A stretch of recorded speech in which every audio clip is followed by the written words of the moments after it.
189টি সদস্য দেশের মধ্যে যে 10টি দেশ শিক্ষা খাতে সবচেয়ে কম বরাদ্দ দেয় তার মধ্যে বাংলাদেশ একটা দেশ। যে সামাজিক এবং অর্থনৈতিক পরিবর্তনের মূল জায়গাটা কিন্তু শিক্ষা। এই যে বলি আয় বাড়ে না, দুর্নীতি যায় না, এটা কমান, কর্মসংস্থান করেন, বেসিক জায়গাটা হচ্ছে এডুকেশন। এখানে যদি মোরালিটি বেসড এডুকেশন, কর্মমুখর, জনবান্ধব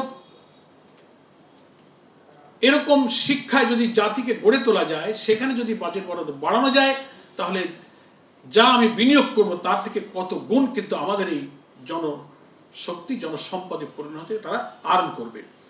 সেজন্য ইউনেস্কোর পরামর্শ হচ্ছে যে কমপক্ষে উন্নত দেশগুলোকে বলা হয়েছে জিডিপির 6%-এর বেশি শিক্ষা খাতে বিনিয়োগ করা। বিশ্বব্যাংক বলেছে 189টি সদস্য দেশের মধ্যে যে 10টি দেশ শিক্ষা খাতে সবচেয়ে কম বরাদ্দ দেয় তার মধ্যে বাংলাদেশ একটা দেশ। এখনো পর্যন্ত 24-25 অর্থ বছরের বাজেট পর্যন্ত গেলে আমরা কিন্তু টোটাল জিডিপি বাজেটের সেখানে আমরা 2%ও কিন্তু শিক্ষা খাতের জন্য আলাদা করে যেতে পারি, 1 পর্যন্ত আমরা গিয়েছি। দীর্ঘদিন থেকে বাজেটের ব্যাপারে আমাদের শিক্ষার ব্যাপারে যারা চিন্তা বিশ্লেষণ করেন, 20% থেকে মোট বাজেটের 20% জিডিপির 6% বরাদ্দের কিন্তু দাবি করে আসছে, কিন্তু সরকার এখনো কিন্তু শিক্ষা খাতে সে বাজেট দিতে পারেনি। আমরা চাচ্ছি শিক্ষা খাতে বাজেট বরাদ্দের মধ্য দিয়ে এখানে বিনিয়োগ বাড়লে বাংলাদেশের কর্মসংস্থান বাড়বে, কর্মসংস্থার সাথে বিনিয়োগ প্রয়োজন। স্বাস্থ্যেরও ঠিক একই অবস্থা। স্বাস্থ্যের ক্ষেত্রে বাজেট বরাদ্দ জিডিপির 1% পর্যন্ত এখনো যায় না। স্বাস্থ্য খাত সংস্কার কমিশন বলেছিল, আমরা যেটা করেছি কাজে তো লাগে না, 15% কিন্তু স্বাস্থ্য খাতে আমাদের বাজেট থাকা উচিত।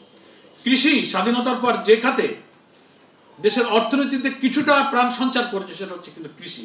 ইভেন করোনার সময় কিন্তু অনেক খাতে ধস নামলেও আমাদের কৃষকরা কৃষি খাতেই কিন্তু অর্থনীতিকে তারা প্রাণবন্ধ করে রেখেছিল। সেই খাতে বরাদ্দ হওয়া উচিত কৃষি খাতে 10%-এরও বেশি। এবং বিগত 22-23 অর্থ বছর পর্যন্ত যা লাস্ট দেখছি 5% কিন্তু আমাদের কৃষি খাতের বরাদ্দ যায়নি।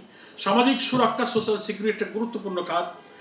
এশিয়া উন্নয়ন ব্যাংক, যেটাকে এশিয়ান ডেভেলপমেন্ট ব্যাংক বলি, তার স্ট্যান্ডার্ড হচ্ছে যে সামাজিক নিরাপত্তা খাতে জিডিপির 5% বরাদ্দ থাকা উচিত।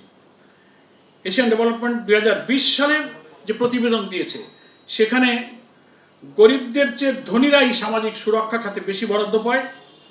ধনীদের পেছনে খরচ হয় 8%, গরিবদের পেছনে খরচ হয় 2% সামাজিক সুরক্ষা খাতে।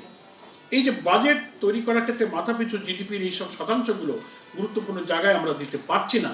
ফলে জামাত ইসলামী মনে করে আজকের এই আলোচনায় যে সমস্ত বিদগ্ধ আলোচকবৃন্দ ভালো ভালো তথ্য দিয়েছেন তার ভিত্তিতে আমরা একটা রিকমেন্ডেশন নিয়ে আগামী বাজেটকে একটু অন্তর্নিহিতভাবে কি করে জাতির অর্থনীতিকে দাঁড় করানো যায় আমরা সেই ভূমিকা ইনশাল্লাহ রাখবো।